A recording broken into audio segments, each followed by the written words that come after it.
Hello everyone, আজকে আমি কি বলবো আমি নিজেও জানি না।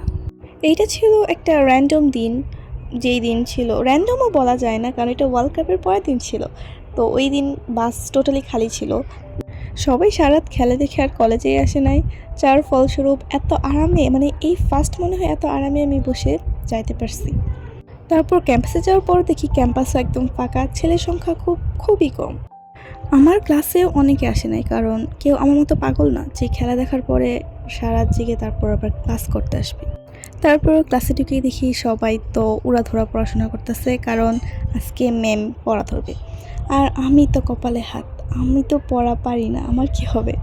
আর যেই বই সেই কাজ, ম্যাম আমাকেই পড়াটা ধরে। আর আমি অসহায়ের মতো বলি, ম্যাম আমি তো ক্লাসে আসি নাই।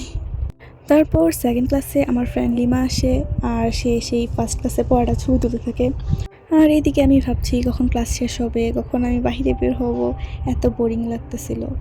তারপর এই বোরিং ক্লাসগুলো শেষ করে সেমিনারে চলে যাই।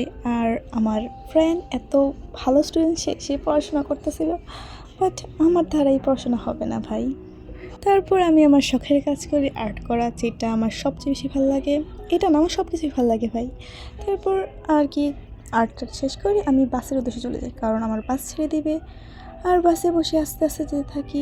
যদিও ওই দিন অনেক আরামেই যাওয়া হয়েছে। আর শিয়াল যাওয়ার পরে সবচেয়ে বেশি ভালো লাগে, কারণ দোতলায় ওঠা যায়।